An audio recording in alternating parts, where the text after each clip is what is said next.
कमाल है, अभी इमीडिएटली फोन करने के लिए मैसेज दिया और फोन ऑफ किया हुआ है। लैंडलाइन ट्राई करता हूं।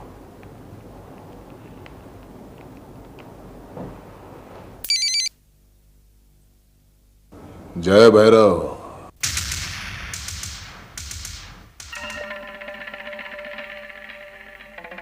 ये तो विजय का नंबर है। भैरव,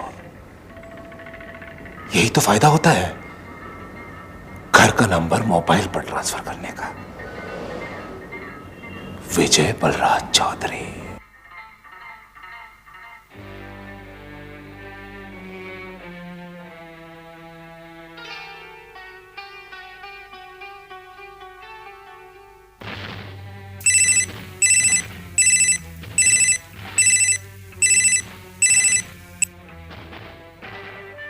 क्या बात है विजय चौधरी, फोन भी करते हो और कार्ड भी देते हो, क्या काम था? गलती से आपका नंबर लग गया था। वो बात यह है कि दिन रात आप ही के बारे में सोचता रहता हूं ना, इसलिए। भैरव भैरव, अच्छा है। तो आजकल तुम डावला भाई के बारे में सोचने भी लगे हो, और वो भी दिन रात। ऐसा ही होता है बच्चे, जो एक बार डावला भाई के साथ काम कर लेता ना, वो डावला भाई के बारे में सोचने लगता है, वो भी दिन रात। फिर मिलते हैं। अब हम बार बार मिलेंगे विजय। जय भैरव।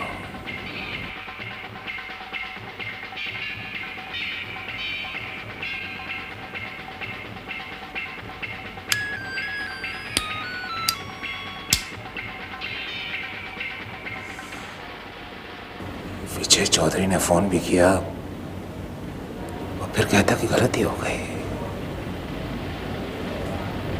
कुछ गड़बड़ जरूर है। देख, ये कोई तरीका होता है?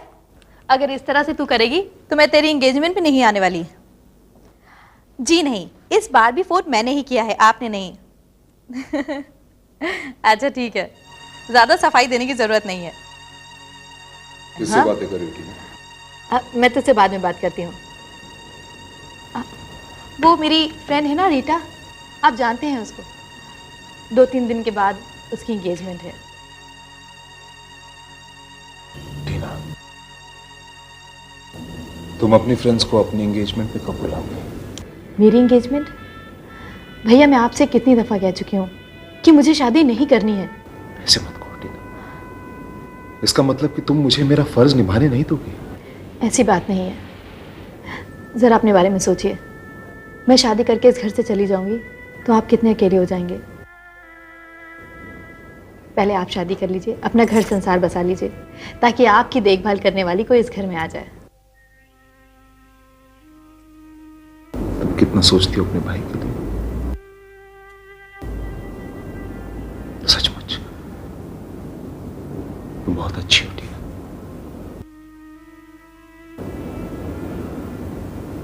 अगर आज हमारे माँ बाप जिंदा होते ना,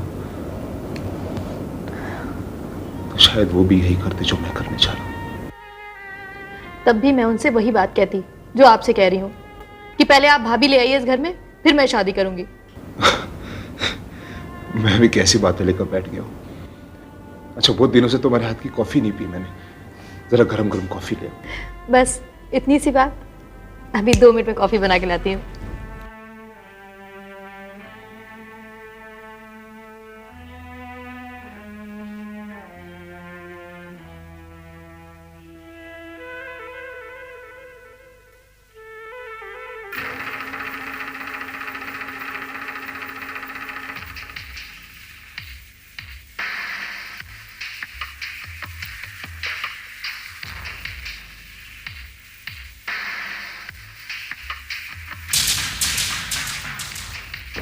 भैरव,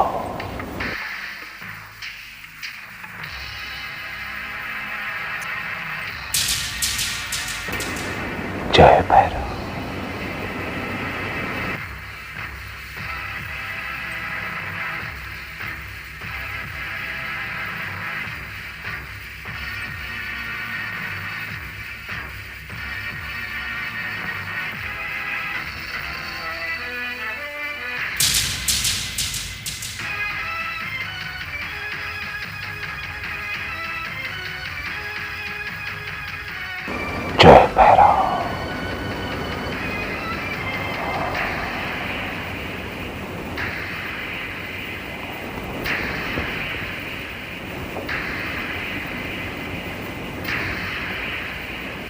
आप लोग यहाँ आए, बहुत अच्छा लगा।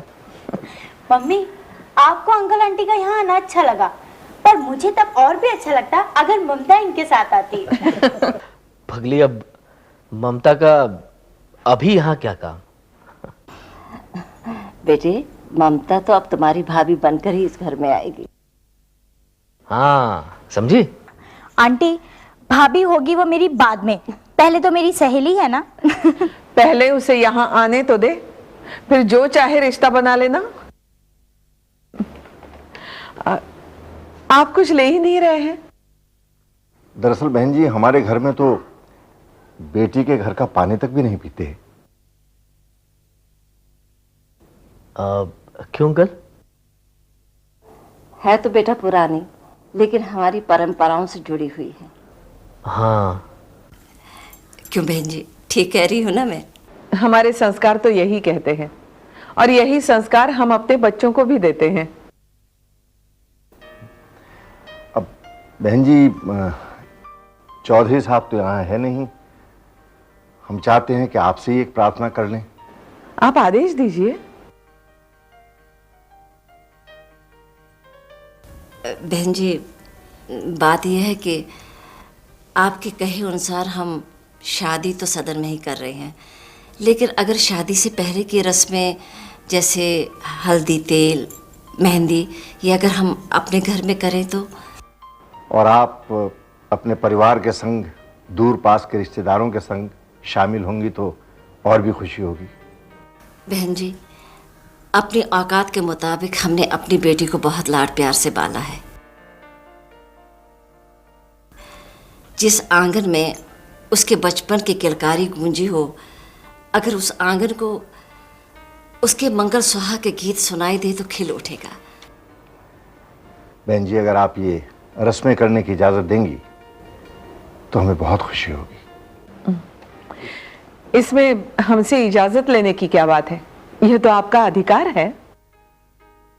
हाँ, माँ ठीक कह रही हैं। हम ये सारी रस्में अपने तमाम रिश्तेदारों के साथ आप ही के यहाँ मनाएंगे। और मैं तो वहाँ खूब उधम मचाऊंगी। बेटा, तेरे तो ममता के साथ दो दो रिश्ते हैं, तो जो जी आए करना। ये संजय बेटा दिखाई नहीं दे रहा। मैं यही हूँ मम्मी। नमस्ते, जीते रहो बेटा। अरे ये क्या है? बेटे, शादी तय होने के बाद हम पहली बार इस घर में आए हैं। और ये समझ लो कि उसी बात का शगुन है। लेकिन इसकी जरूरत क्या थी? प्रसाद और शगुन को मना नहीं करते, ये बड़ों का आशीर्वाद होता है। ले ले। लो बेटा। जी।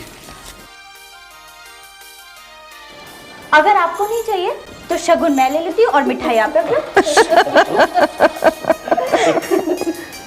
लो भैया, मैं तुम्हारे लिए कॉफी लेके आ गई। कमाल है, पता नहीं एकदम से कहाँ चले जाते हैं। तुम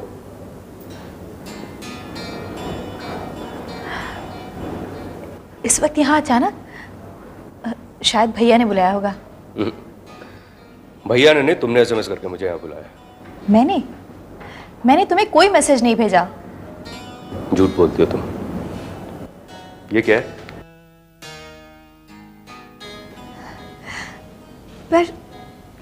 पर विजय, ये मैसेज मैंने तुम्हें नहीं भेजा है।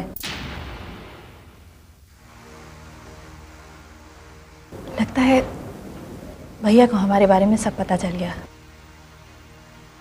और उन्होंने ही ये मैसेज तुम्हें भेजा है, इसलिए शायद वो इस वक्त उठ के भी यहाँ से चले गए। टीना, अगर तुम्हारे भाई को ये सब पता चल गया तो? तुम घबराओ मत विजय, हमने दोस्ती की है, कोई गुनाह नहीं किया। वो सब ठीक है टीना, लेकिन मेरा तुमसे इस तरह से मिलना मुझे नहीं लगता तुम्हारे भाई को अच्छा लगेगा, और वो इस तरह की गलती को कभी माफ नहीं करेगा। विजय, इस मामले में मैं अपने भाई को तुमसे बेहतर जानती हूँ। वो ऊपर से जितना सख्त दिखता है, अंदर से उसका दिल उतना ही नरम है। टीना, मैं जानता हूँ कि तुम अपने भाई को मुझसे ज्यादा अच्छी तरह से जानती हो, लेकिन मेरे हालात बहुत खराब चल रहे हैं। मैं ऑलरेडी बहुत परेशान। और मैं नहीं चाहता कि कोई और परेशानी मेरे लिए खड़ी हो।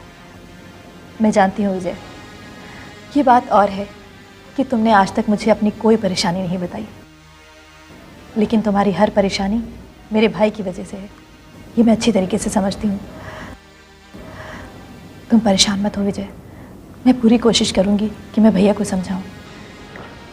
काश तुम्हारा भाई तुम्हारी बात और मेरी परेशानी को समझ सके। एनीवे, टीना, अब अगले हफ्ते मेरे छोटे भाई संजय की शादी है। अरे, छोटे भाई की शादी है और हमें इनवाइट भी नहीं किया? करूंगा, मैं खुद आऊंगा कार्ड देने। सुनो, तुम शादी कब कर रहे हो?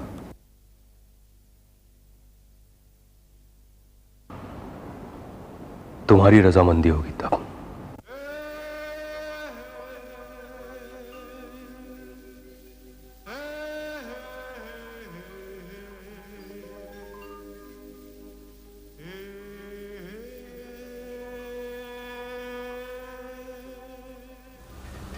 कल्याणी, तुमने शुक्ला जी की बात मानकर बहुत गलत किया।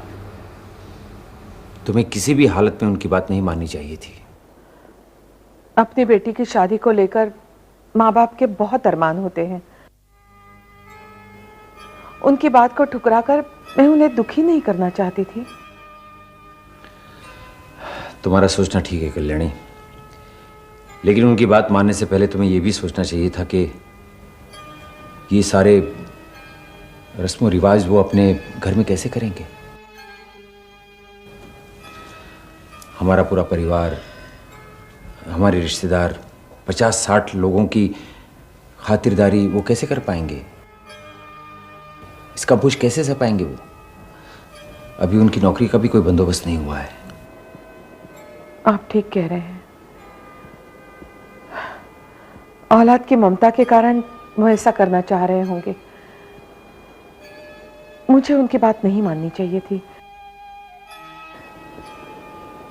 मुझसे बहुत बड़ी भूल हो गई। अब क्या करें? इस पूरी बात को मुझे ही संभालना होगा। कुछ ऐसा करना होगा कि जिससे उनकी बात का मान सम्मान भी रह जाए और उन पर कोई बोझ भी ना पड़े। तुम चिंता मत करो कल्याणी, अगर भगवान ने चाहा तो सब ठीक हो जाएगा।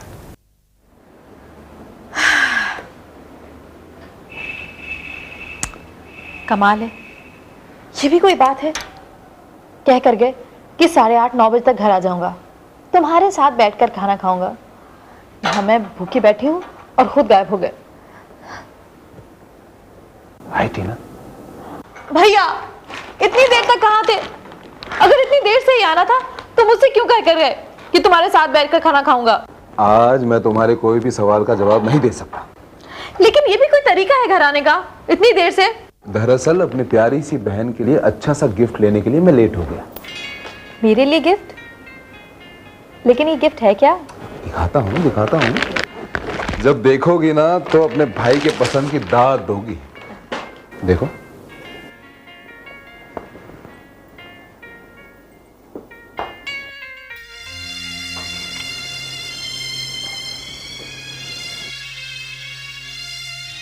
ये क्या भैया? तुम्हें पता है ना कि मुझे शादी के जोड़े से नफरत है।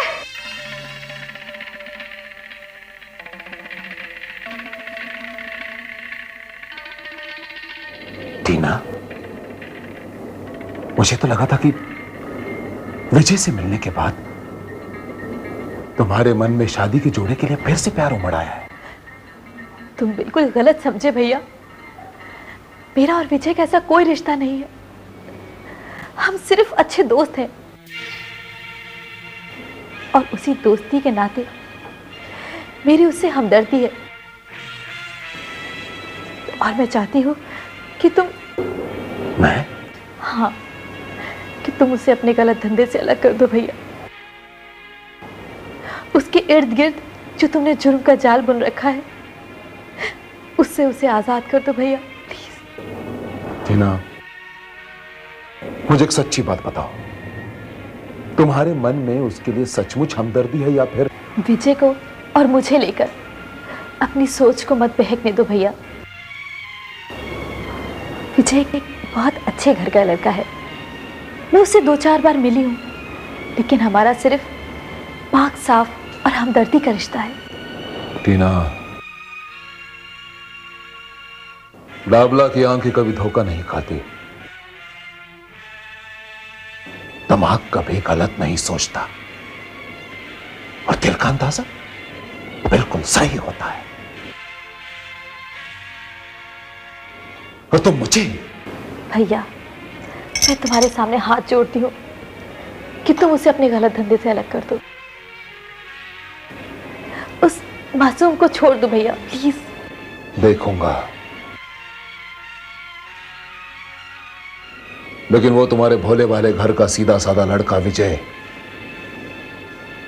उस राकेश नाथ इनामदार की वजह से बहुत बड़े प्रॉब्लम में आने वाला है, बहुत बड़े मुसीबत में फंसने वाला है। नहीं भैया, भैया उसे इस मुसीबत से बचा लो, बचा लो भैया उसे। सोचूंगा, सोचूंगा।